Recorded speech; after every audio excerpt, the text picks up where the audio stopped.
त्यांनी रोडाचं सिमेंटच्या रोडाचं काम चालू केलेलं आहे, पण त्याच्या आधी रस्ता असा खणून ठेवलेला आहे की तिथं मोटरसायकलवाला जर गेला जोरात म्हणा की हळू म्हणा, ती गाडीचा बॅलन्स जातो आणि तो साहजिकच तो रस्त्यावरनं पडणार आहे. पण हे गाडी त्यांची समोर, हे ज्यावेळेस चालक होते मंगलाताई आणि आमचा भाचा, त्यावेळेस समोर चालताना त्याने गाडी धीरे चालवली असताना मागच्या ट्रकवाल्याला किंवा डंपरवाल्याला जो कोणी होता, आता कोण होता मला माहिती नाही, तर मग त्याला ते समजलं नाही आणि त्याने मागून धडक दिली गाडीला.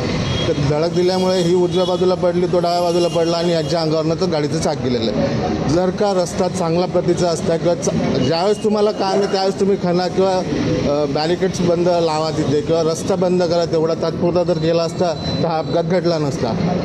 अजिंठा चौफुलीपासून तर प्रभात चौकापर्यंत त्याच्याही पुढे रस्ता खणून ठेवलेला आहे, सर्व्हिस रोडसुद्धा. तिथे रोडाचं काम चाललं. आमची मागणी एवढीच आहे की रोडाचं काम तात्काळ व्हायला पाहिजे, जे लोकांचे जीव असतील, अपघात घडणार नाही, तेवढी काळजी शासनाने घ्यायला पाहिजे. यावेळेस रस्ता खरडून ठेवलेला आहे, त्याच्यावरनं तुम्ही स्वतः गाडी चालवून बघा, तुम्हाला लक्षात येईल की माणसाचा बॅलन्स कसा जातो त्याच्यावर. खराब रस्त्यामुळेच मृत्यू झाला. खराब रस्त्यामुळेच मृत्यू झालेला 100%.